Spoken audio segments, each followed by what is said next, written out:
important for us in this part of the world to remember that family is what has held us really up. And God, I feel like God put family on a pedestal that some of us don't always think about. And family and oh, I appreciate, yes. And family and business, I feel like these past years I've been learning a lot that we might think they are two different things, but they are so related that we can't even start to find the differences in them because they're so interconnected. So I am really excited about like just delving a little bit into that with you. And I know you hold those things really valuable to you. Um, so let just to start, how do you start with juggling family and business just on the super level? How do you do the two? Like considering how close and how time consuming they are, how do you even juggle the two? I think there's always a scale of priorities in front of me. Sometimes I want to be on the computer just beating up things online because me and technology, we're always fighting. And then the next minute, my child needs my attention. I pray to God to help me remember every time that this business can fail tomorrow. But my child is an ongoing project that is breathing. So I need to listen to that. So as important as business is, I have to stop every so often and look away from business and drop everything because life is so, I don't know. Yeah, life is so fickle. You one minute you think you've got it all figured out, and the next minute it evaporates from your hand. So business is like air. You can't hold on to it. You sent an email, doesn't mean the response is coming when you want it and contains the information you need. But this child in front of you is your guaranteed gift from God. So the things that are real, I hold on to them tighter than the things that are in the air. So it's not really a case of juggling for me. It's a case of I turn around and face my very important object of my affection and handle what is in front of me and then tell Jesus to send some angels to make sure that email is responded the way I want. Aside from that, I do my due diligence. I write a nice email, well worded email, good timed email, and send it. I think that's the demonstration of faith. In, but if my child needs my attention, that email can wait. It's like driving at top speed, trying to get to somewhere. The minute you hear "boah," you're parking well. You're going to get off the road. Phone calls are going to be made, and third party is going to be involved, and you're going to start telling a story and retelling a story. Suddenly, the urgency that was driving you to step on that pedal, it never. So that's the way I look at life. You think you're going on full speed. Oh no, there's some stop signs. There's some zebra crossings. There are reasons why you have to slow down. And if family is that reason, then it trumps anything I'm doing in business. Well, as much as you love your family, love will not pay the rent. So you have to look at reality. So as much as you love family, you're not going to say, daughter, you want to cuddle? Let's cuddle. And then cuddle all week long. By the end of a certain period, the bill will come. And that's the way of government saying that they are very interested in your life. So you have to. So yeah, those are stop signs. Those are stop signs, and those are caution signs. The bills are checks on how much we choose to relax with family. So in negotiating family and business, you have to get your family to a place where there's an appreciation for the needfuls. We need electricity. That means we have to pay the bill. We want to eat. So there's time for everything. That's when you start managing your minutes and your hours. So it also helps the child to know how much demands they can make on you, and then also teaches them a level of independence to solve some life's issues by themselves, at least attempt to solve them. So there's not every Yeah, they should attempt to address certain things. And then, of course, being able to compartmentalize that on a Monday, for example, we are not going to the park. You are going to school, and I'm going to be doing things that will pay bills. But on Saturday morning, you could make pancakes. We could sit around the table. Just being able to plan your life in such a way that there's some harmony in it so that nothing takes from the other. But if there's any need for something to take for the other, it will be family you take from business. You know, you have to choose where the flow chart is. You draw from family issue, yes. If it is yes, interrupt. If it is no, we continue with business. you know, you have to know your flow charts and decision boxes, and know what it is that influences proceeding or stopping. So I'm being a bit too philosophical, but that helps people. Okay. So this lady is telling me about her child was studying, working so hard, was going to be a neurosurgeon, taking all these exams, and then at some point in his final exams, he drops dead.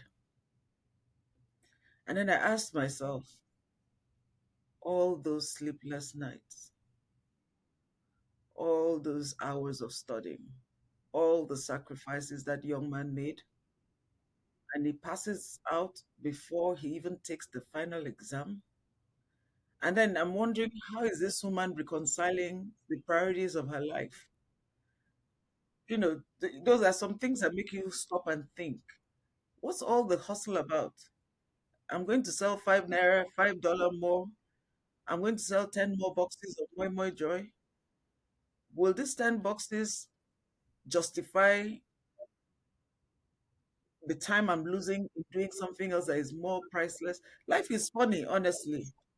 There's a lot of prayer that goes along with how you make decisions, but you have to have a presence of mind as you decide what it is you pursue. Lafricana is a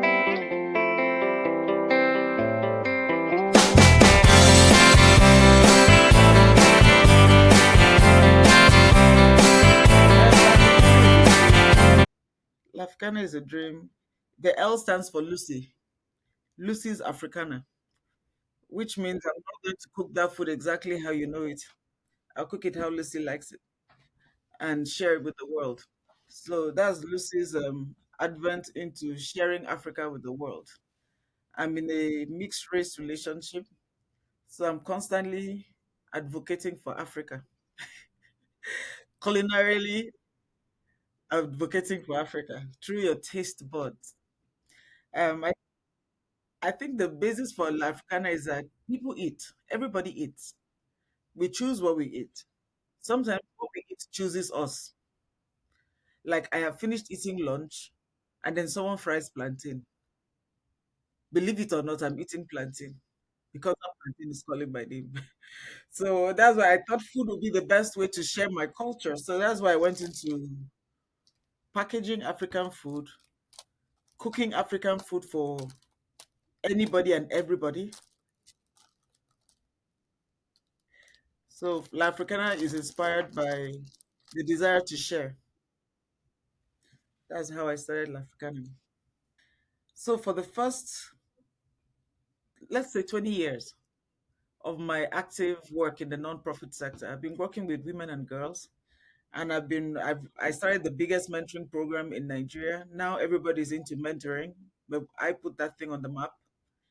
And I've had opportunities to talk to women, help them start small businesses. I've been doing the theory. My first degree is business management. My master's degree is in management and leadership. So I've played in the business space intellectually. I've done the business planning, writing. At some point, you're going to have to put out or shut up. And another thing, I was asking myself, I'm helping people start businesses. Surely I can start a business, especially because I wanted to share something that was from my origins, living in a foreign land. So I decided, okay, I'll start doing something I call Party at Yours, the African way. So I'll come to your house and cook a party, and you pay me, you get your guests, and I'm cooking all Africa. And people eat, and when they see you making the food and see the ingredients, then they can eat the food because they know what went. So that no matter how the food turns out, you know that there were onions in there, we chopped it, and you saw me chopping it. There were some olives, and then some spinach, and then the fish, you saw me cut it up. It was all so clean done, people. So I've done that for a long time, and I did it really seriously before COVID. COVID came in and took a wrecking ball and wrecked everything. So nobody could invite anybody to anybody's house for almost 2 years. So in those 2 years, I had to appraise La Africana again and go like, surely there must be another way to share. And aside from that, I, w- I was having people order certain things that would make me work too hard. For example, this Moi Moi Joy came out from something I call Suffer Head. When I have to wash beans and I spend hours picking beans, washing beans, selecting beans, I'm like, in America, my mates are counting money, I'm picking beans. So I decided, okay, there must be a different way to do this to make my life easy.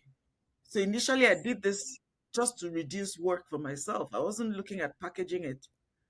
But once I started making moi moi from the free bean powder, and people were like, "Oh my God, this moi moi is so good," and I kept getting compliments like that. So and then people were asking me, "So how do you do it? What's the proportion of water to this and the proportion of that to that?" And half of the time I was eyeballing it. So I now started measuring and recording the different things I was putting into the moi moi to get the outcome. And then I had a formula. And prior to this, I said to God, show me something I should do for myself as a business. And I've been praying this prayer for a long time. And that takes us back to the question of God. Sometimes we ask God for things. The journey down to that place might not be how you envisioned it, but you have to keep a listening ear and a watchful eye. Yeah, because you'll hear God tell you something. It probably won't come with a loud sound. It will distill in your spirit at some point what you're supposed to do. So I'm beginning to give out this recipe free of charge to people. Then one day I asked myself, why can't I just package it? Package it and people can buy it and make it in their different houses. How about I take it a step further and get it certified, get this recipe, go through the certification. That's how this journey started. And now we have Moi Moi Joy. That's how we got here. I don't know if you can see this. The sun is rather bright where I'm at. That's how we got to Moi Moi Joy. It was Moi Moi Joy for a long time without packaging. Time I heard it, moi moi joy. I know what moi moi is, and then you hear joy. Automatically, even though I've never tried it, I have the feeling that this is good.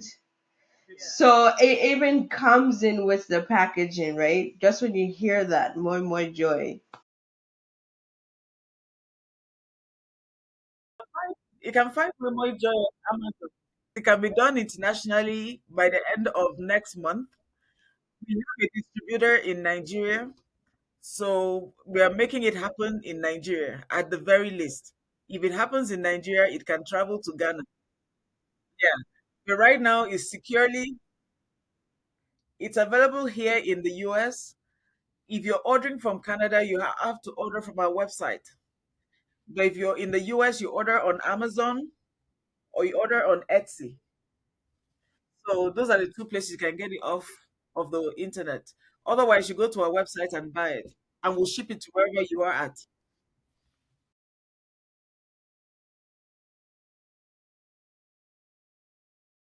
I think people say, "Oh, pray without ceasing." Very important. But people also mistake praying as kneeling down, taking a certain position, and posing with your eyes closed, and you making a steeple with your hand. I don't think that is what praying without ceasing is. Praying without ceasing is me and you sitting here, we are talking, and I'm saying a prayer in my heart and saying, God, please, I need to say something that edifies. I need to speak words that edify. So glorify yourself in this conversation and let me speak words that edify. So that's what I've prayed now while we're speaking, because I think this is a huge responsibility. You're thinking I know something and I know I don't know a lot. So, what I would say about going into a business, half of the time you have an idea what it is you're able to do.